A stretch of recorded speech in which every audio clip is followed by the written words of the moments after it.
The colony of New Providence hung like a blue-green jewel against the infinite blackness of space, its atmosphere shimmering with the promise of human potential. Orbital cameras captured the pristine landscapes, rolling meadows of genetically engineered grasslands, gleaming cities that rose from carefully terraformed terrain, and the intricate web of agricultural and industrial complexes that made the planet a beacon of human colonization. Emma Thompson watched the morning routine from the colony's primary communication hub, her fingers dancing across holographic interfaces that monitored hundreds of planetary systems. At 28, she was already a veteran communications specialist, her dark hair pulled back in a tight professional bun, sharp brown eyes tracking multiple data streams simultaneously. Incoming quantum comm burst from Outpost Epsilon, called out Marcus Rodriguez, her colleague seated 2 stations away. "Looks like standard patrol report." Emma nodded, her attention split between the incoming transmission and the routine planetary diagnostics. New Providence was humanity's 18th extrasolar colony, a testament to their ability to transform inhospitable worlds into living, breathing ecosystems. The planet had been settled just 12 years earlier, transforming from a harsh rocky world to a thriving agricultural hub that supplied critical resources to 3 neighboring star systems. Nothing in the morning's routine suggested the apocalypse that was about to unfold.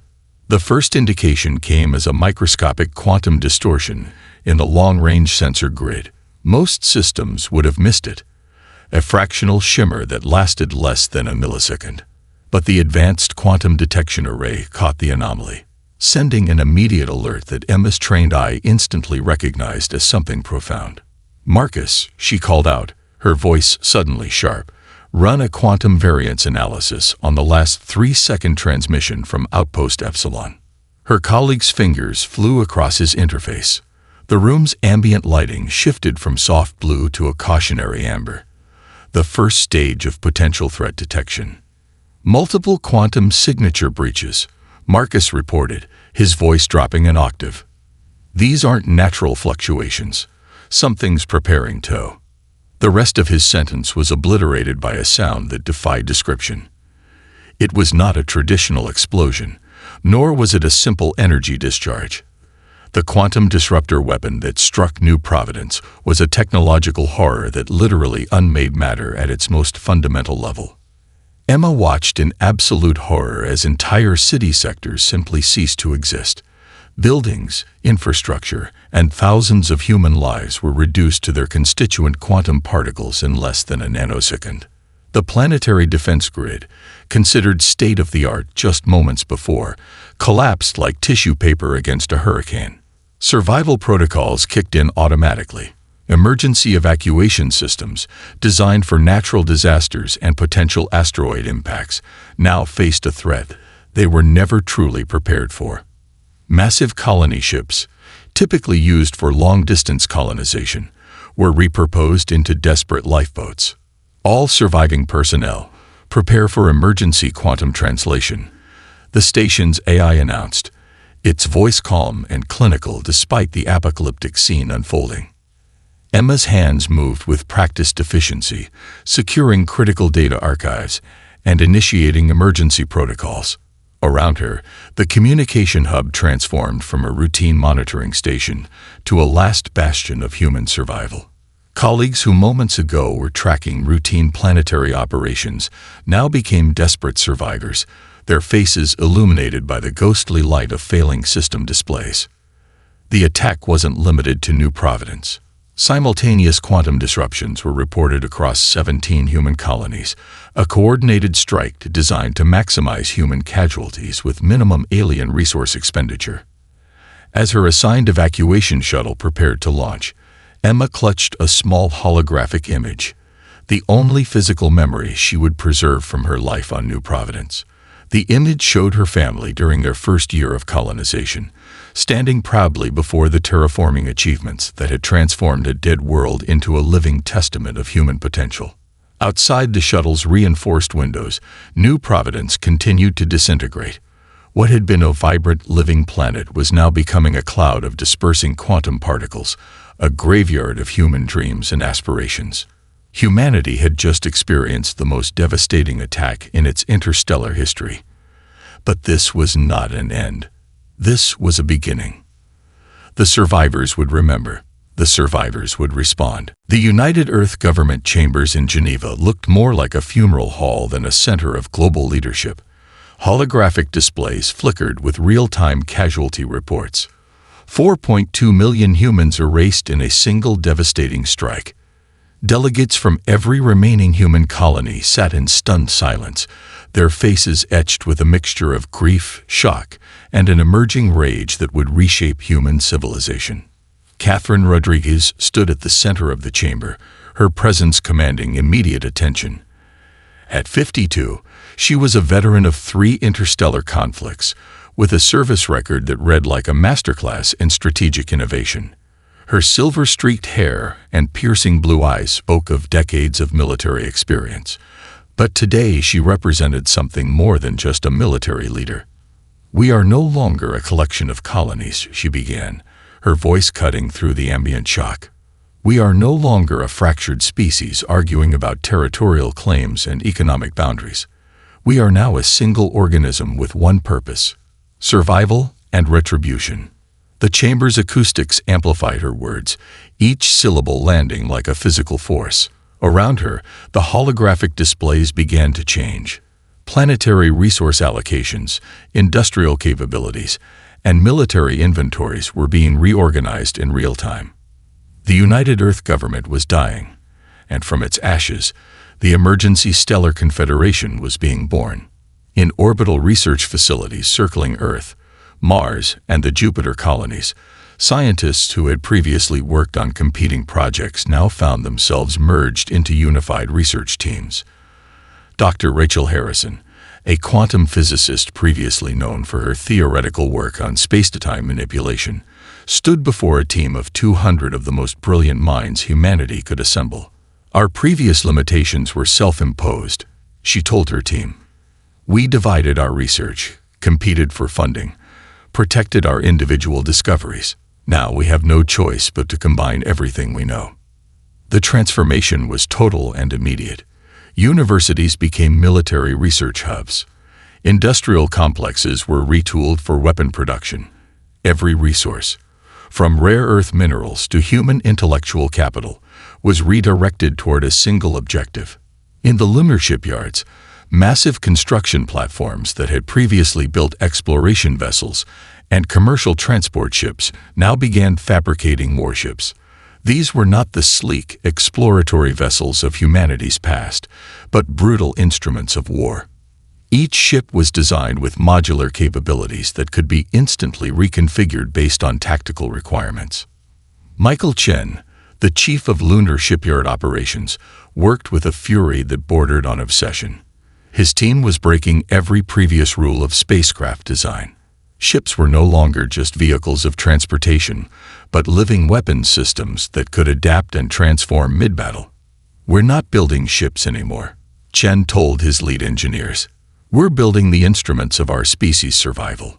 The economic transformation was equally dramatic. Global stock markets were suspended. Critical industries were nationalized. Every corporation was given a simple mandate: contribute to the war effort or be dismantled. Private wealth became a collective resource, channeled into research, manufacturing, and military preparation. Communication networks that had previously been used for entertainment and commerce were now dedicated to military coordination. A new global consciousness emerged, a collective human will that transcended previous divisions of nationality, ethnicity, or economic status. Military recruitment centers were overwhelmed.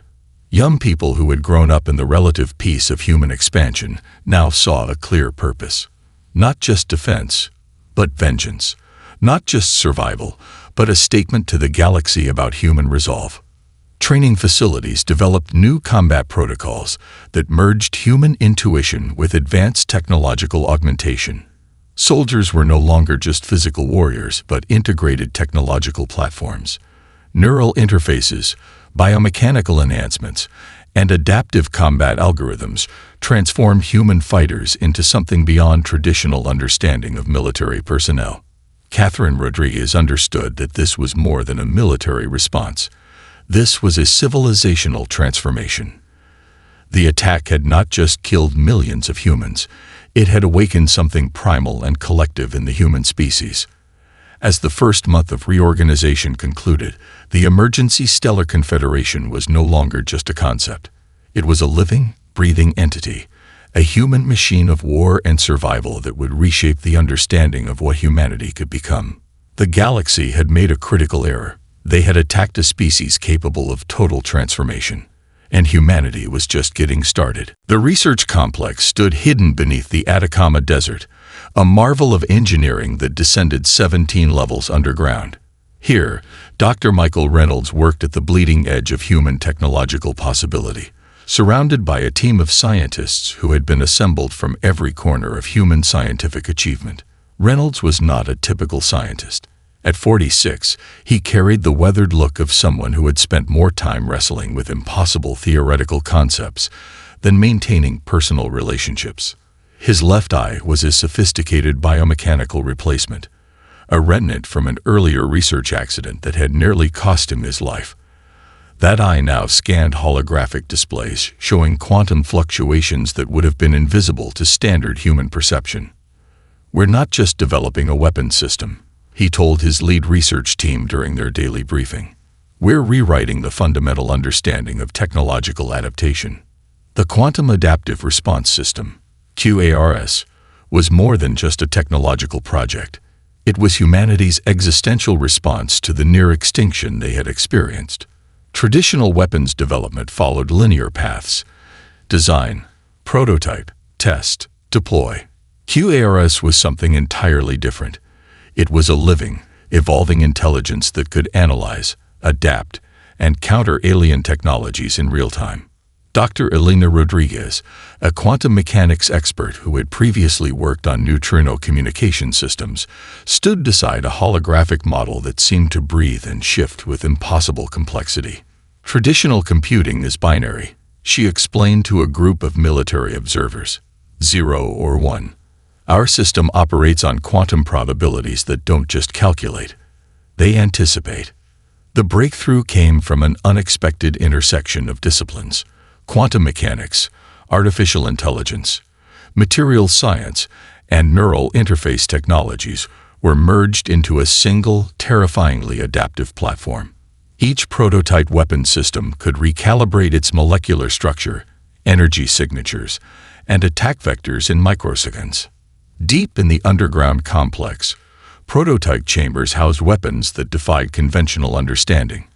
One chamber contained what looked like a simple metallic sphere, but as military observers watched, the sphere would instantaneously transform, becoming a razor-sharp projectile, then a dispersive energy wave, then a complex computational matrix that could infiltrate and disrupt alien communication systems.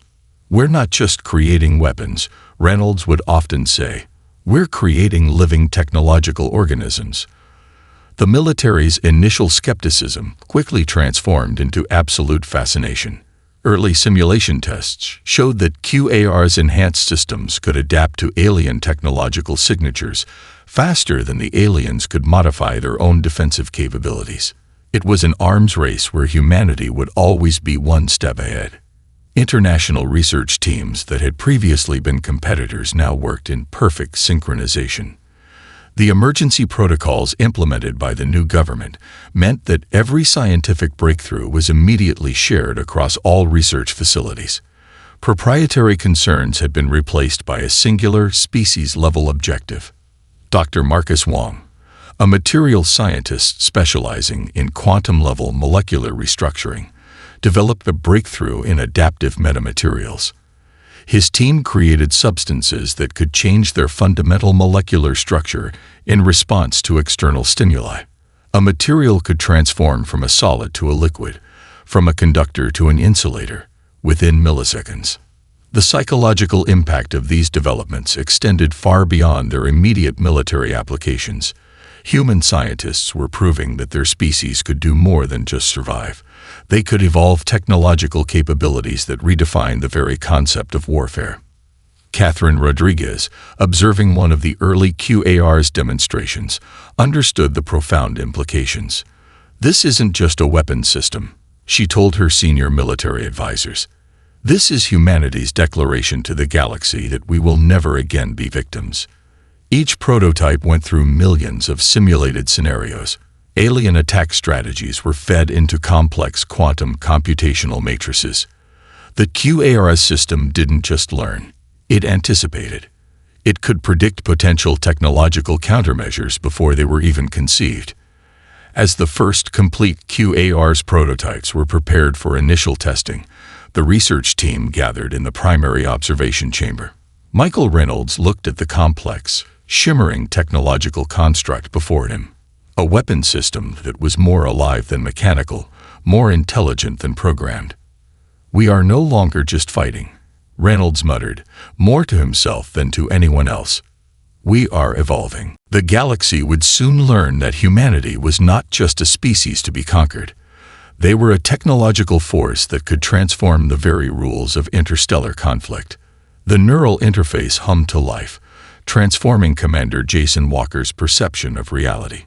Microcircuitry woven through his cerebral cortex activated, turning his body into a living weapon system that blurred the line between human and advanced technological platform.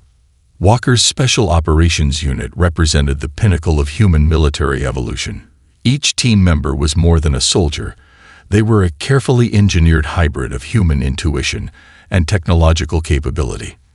Biomechanical enhancements allowed them to process information at speeds that made traditional combat look like slow motion.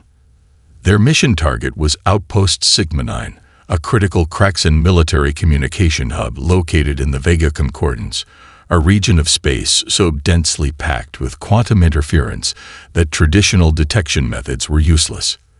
The outpost controlled communication and strategic coordination for 3 separate Kraxan battle groups. Infiltration sequence initiating. Walker subvocalized, his words translated instantly through the team's neural network. Sarah Martinez, the team's quantum infiltration specialist, began her assault before they even approached the station. Her advanced algorithmic warfare suite began probing the Kraxan communication networks, creating microscopic quantum fluctuations that would mask their approach. The team's insertion was nothing short of miraculous. They didn't just bypass security. They rewrote the very fabric of the station's defensive protocols. Quantum camouflage systems made them essentially invisible, while neural hack modules systematically dismantled the station's internal security systems. James Chen, the team's technical specialist, worked with a precision that seemed almost supernatural. His fingers danced across holographic interfaces, rewriting communication protocols faster than the Kraxan systems could detect the intrusion. "I'm creating quantum ghosts in their communication grid," he reported. "By the time they realize something's wrong, we'll be long gone." Walker moved through the station's corridors like a living shadow. His biomechanical augmentations allowed him to perceive multiple quantum states simultaneously. Walls that should have been solid became translucent. Security barriers dissolved into quantum probability fields that he could simply walk through. The mission had multiple objectives.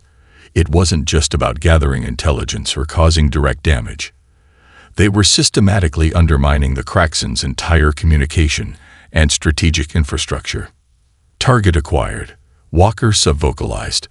They had reached the central communication hub, the neural core of the Kraxan's military coordination system. Sarah Martinez began her most critical work. Using a quantum infiltration module developed in the deepest research labs of Earth, she began to inject cascading algorithmic viruses into the Kraxan system. These were not traditional computer viruses. They were living mathematical constructs that could adapt, learn, and systematically dismantle the alien communication networks. "I'm watching their entire strategic communication grid collapse," Martins reported, her voice calm despite the magnitude of what was happening. "We're not just breaking their communication. We're rewriting their entire understanding of technological warfare." The team had approximately 17 minutes before the Kraxan would detect their intrusion. 17 minutes to cause damage that would reverberate through the entire alien military structure. Walker accessed the station's primary data core. Quantum data extraction modules began pulling information at speeds that would have been impossible just months earlier.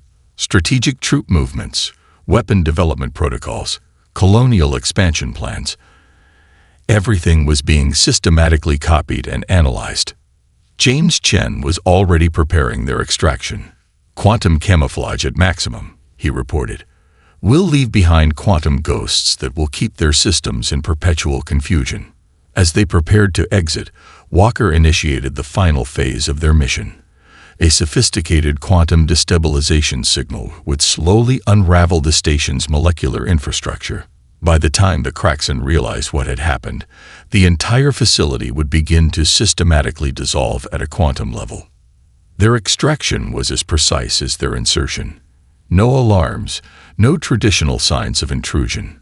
Just a series of quantum probability shifts that would leave the Kraxan military leadership questioning the very nature of their technological capabilities. Mission complete, Walker reported to the Emergency Stellar Confederation Command Center thousands of light years away. "We've delivered a message they won't soon forget." The message was clear. Humanity was no longer just a target. They had become the hunters. The Galactic Council chambers on Nexus Prime represented thousands of years of diplomatic tradition.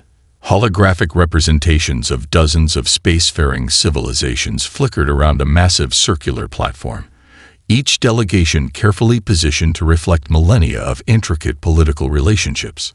Ambassador Helena Rodriguez stood as the sole human representative, her presence both a statement and a challenge.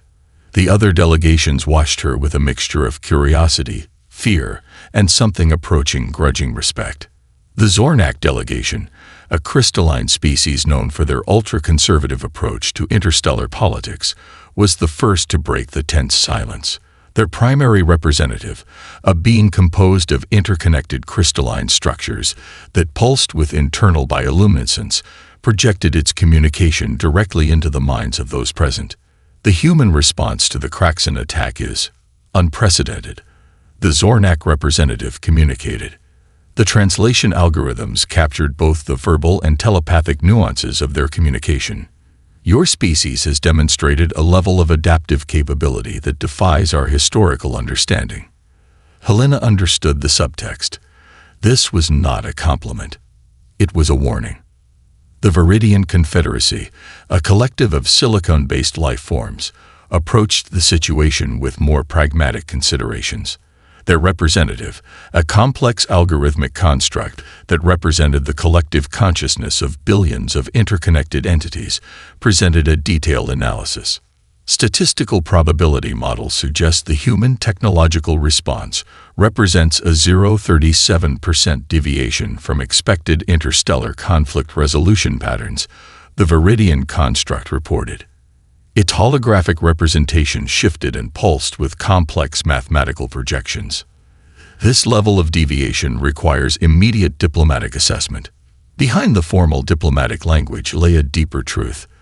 The other galactic civilizations were scared. Dr. Marcus Wong, who had been brought to the Council as a technical advisor, understood the broader implications. Humanity's rapid technological adaptation wasn't just a military response, it was a fundamental reimagining of species-level technological development. "We're not seeking galactic domination," Helena addressed the Council, her voice calm and precise. "We're ensuring our survival."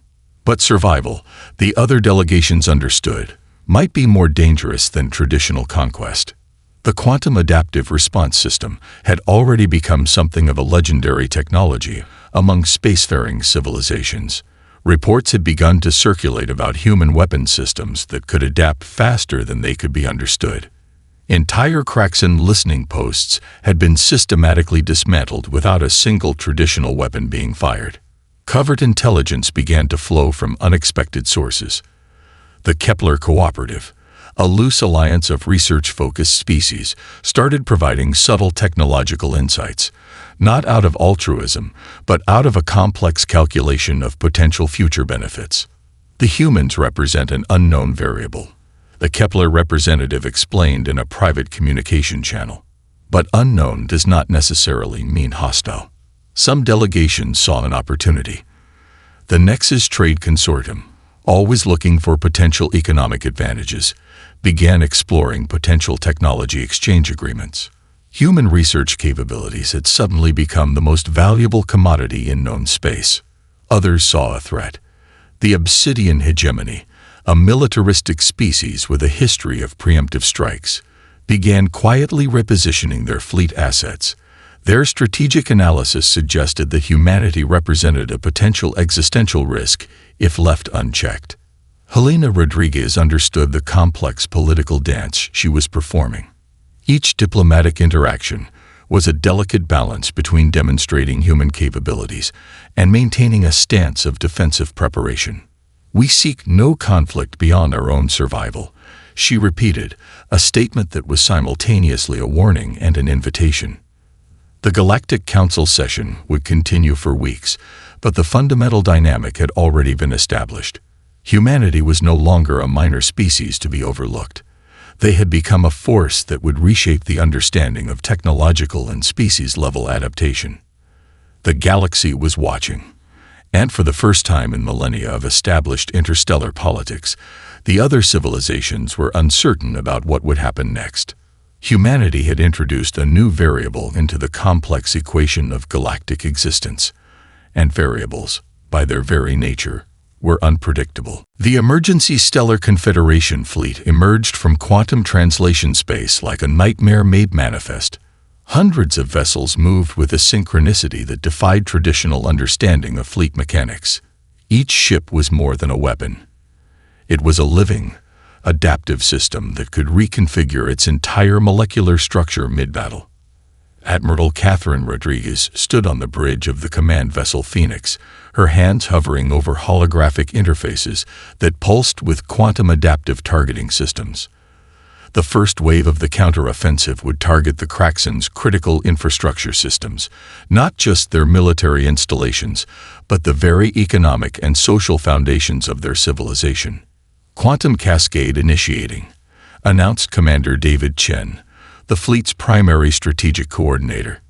His neural interface connected him directly to the fleet's collective intelligence, allowing instantaneous communication and tactical adjustment. The first strike targeted the Kraxen's primary industrial system in the Sigma Quadrant. Traditional military doctrine would have focused on military installations. The human strategy was far more comprehensive. They would systematically dismantle the entire economic and technological infrastructure that supported the Kraxen war machine. Quantum adaptive weapon systems began their assault. These were not traditional weapons but living technological entities that could analyze, adapt, and counter defensive systems in microseconds. A single human weapon could transform from a precision strike module to a communication network disruptor to a molecular deconstruction device, faster than the Kraxen could comprehend. Sarah Martinez, leading the fleet's quantum warfare division, watched as their first wave of attacks began to unfold. "We're not just destroying," she reported to Rodriguez. "We're systematically unraveling their entire technological infrastructure." The Kraxen defense systems, once considered the most advanced in the known galaxy, began to collapse. Quantum infiltration modules developed in the deepest research labs of Earth began to systematically rewrite the aliens' defensive protocols. Entire planetary defense grids were transformed into useless collections of molecular matter. What made the human assault truly terrifying was its precision. They weren't engaging in indiscriminate destruction. Every strike was calculated, every system targeted with surgical accuracy. Military installations, communication networks, industrial complexes, each was systematically dismantled with a level of technological sophistication that bordered on the supernatural. Molecular deconstruction at 62% efficiency, reported the ship's quantum analysis system. Entire planetary systems began to dissolve, their fundamental molecular structures systematically broken down by technologies that seemed to bend the very laws of physics. The Kraxen leadership watched in horror as their most secure systems were systematically compromised.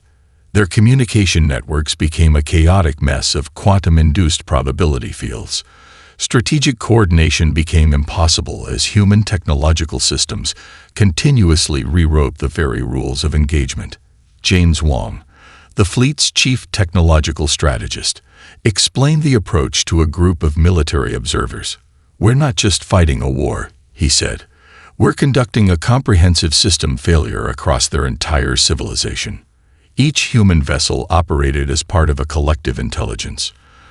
Traditional military hierarchies were replaced by a fluid, adaptive command structure where every ship could instantaneously respond to changing battlefield conditions. Neural interfaces allowed for a level of coordination that made the Kraxen's military communications look like primitive radio transmissions. The second wave of the assault focused on the Kraxen's colonial infrastructure. Entire planetary systems that had taken centuries to develop were systematically dismantled.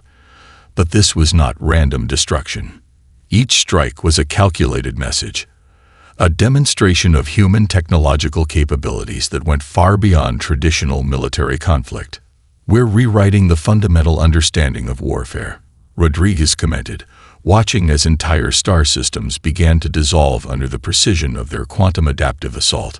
The Kraxen began to understand that this was more than a military conflict.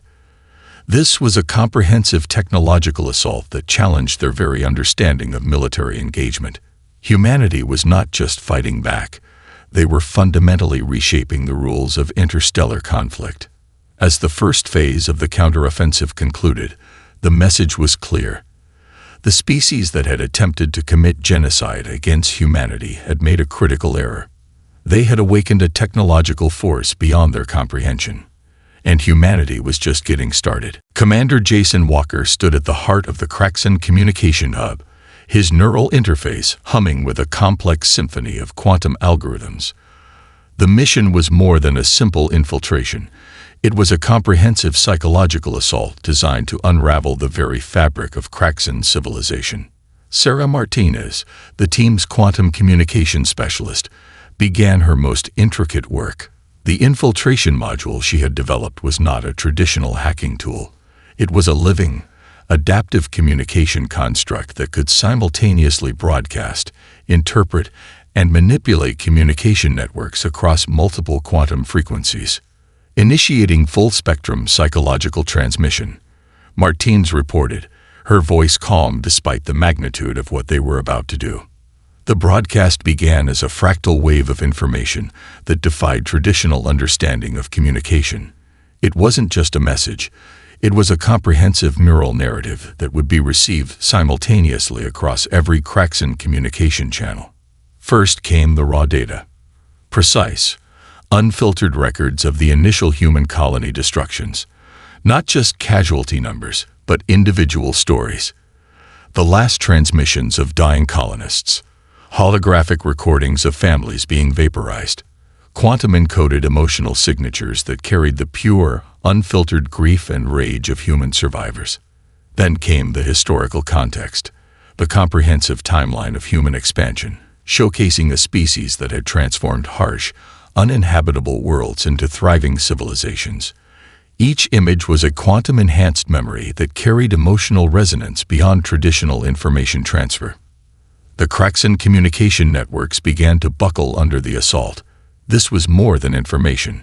It was a psychological weapon that rewrote their fundamental understanding of humanity. Images of New Providence before its destruction appeared. Verdant landscapes, thriving cities, children playing in terraformed parks. Then came the quantum-precise recordings of its annihilation. Each frame was a precise molecular reconstruction that showed the absolute brutality of the initial attack. James Chen worked on the technical side of the transmission, ensuring that the communication couldn't be blocked or filtered. "They're trying to shut down the channels," he reported. "But our quantum algorithms are rewriting their communication protocols faster than they can respond." The psychological assault went deeper. The transmission began to deconstruct the Kraxen's own historical narrative. Quantum-encoded historical analysis showed their previous conquests, their genocidal expansions, all presented with a clinical precision that left no room for interpretation.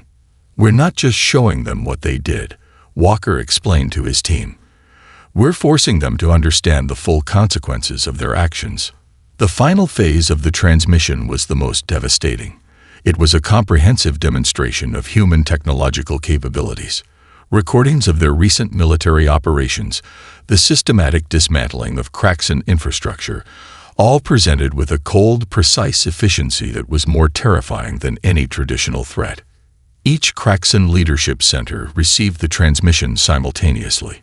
Neural interfaces across their entire civilization were flooded with a comprehensive narrative that rewrote their understanding of humanity in milliseconds. The psychological impact was total and immediate. Kraxan military coordination began to collapse. Communication networks dissolved into chaos. The very concept of their racial unity began to fragment as the transmitted information penetrated their collective consciousness. Dr. Elena Rodriguez, watching from the Emergency Stellar Confederation Command Center, understood the true nature of their assault. "This isn't just about vengeance," she told her colleagues. "This is about fundamentally changing their understanding of what humanity represents." The transmission lasted precisely 17 minutes, the exact duration of the initial attack that had destroyed the human colonies. Each second was a quantum-precise reconstruction of human suffering, resilience, and impending retribution. As the transmission concluded, the Kraxan leadership was left with a singular, overwhelming understanding. Humanity was not a species to be conquered. They were a force of technological and psychological transformation that could rewrite the very rules of interstellar conflict. The message was clear and absolute. Never again would they underestimate humanity. The psychological war had been won before the first traditional weapon was fired. The final assault was not a traditional military operation. It was a comprehensive deconstruction of an entire civilization. Admiral Catherine Rodriguez stood on the bridge of the Phoenix, her hands hovering over holographic interfaces that pulsed with quantum adaptive targeting systems. The Emergency Stellar Confederation had spent months preparing for this moment, a surgical strike that would not just defeat the Kraxan, but completely erase their existence from galactic memory. Dr. Michael Reynolds, the primary architect of the Quantum Adaptive Response System, QARS, had developed a weapon that defied every known principle of physics and warfare. It was more than a weapon. It was a systematic method of civilizational dissolution. "Quantum cascade initialization commencing," announced Commander David Chen, his neural interface connecting him directly to the fleet's collective intelligence.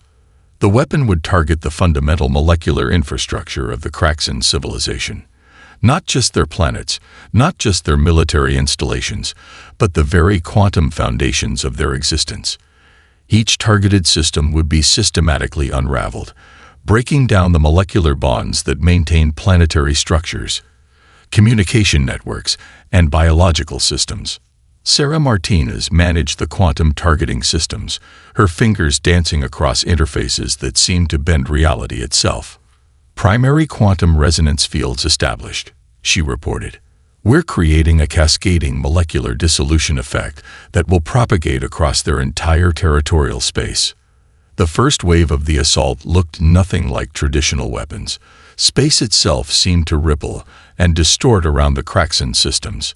Planetary structures began to dissolve from the inside out, their molecular bonds systematically broken down by technologies that seemed to rewrite the fundamental laws of physics. Industrial complexes, military installations, planetary defense grids, all began to simply cease existing, not through explosion or traditional destruction, but through a comprehensive molecular deconstruction that left nothing behind. James Wong, the fleet's chief technological strategist, explained the approach to the observation team. "We're not just destroying," he said. "We're systematically removing their entire civilizational existence from the quantum fabric of reality." The Kraxan leadership watched in absolute horror as their entire civilization was systematically erased. Communication networks dissolved. Planetary structures collapsed. Entire star systems began to simply disappear. What made the human assault truly terrifying was its precision. This was not indiscriminate destruction. Every quantum cascade was calculated with a surgical accuracy that bordered on the supernatural. The Emergency Stellar Confederation was conducting nothing short of a complete civilizational exorcism. Molecular deconstruction at 87% efficiency reported the ship's quantum analysis system. Entire star systems were being reduced to quantum foam, their fundamental structures systematically dismantled by technologies that seemed to bend the very nature of physical reality. Elena Rodriguez, watching from the command center, understood the deeper significance of their assault. "This is more than vengeance," she told her colleagues. "This is a statement about what happens when a species threatens humanity's existence." The final phase of the assault was perhaps the most devastating. As the Kraxan systems dissolved, the human fleet began broadcasting a comprehensive record of their civilization's destruction. Every moment, every strategic decision, every act of genocide against human colonies was precisely recorded and transmitted across galactic communication networks. It was a message both to the Kraxan and to every other spacefaring civilization. Humanity would not be a victim. As the last Kraxan planetary system dissolved into quantum uncertainty, a single transmission was sent across all known communication frequencies. The message was simple, precise, and absolute. "We are humanity. We will survive." The galaxy fell silent. The Kraxan Imperium was gone, not just defeated, not just destroyed, completely and utterly erased from existence. Humanity had transformed from a collection of colonies to a unified, technologically supreme force that no civilization would ever dare to underestimate again. The vengeance was complete. The message was sent.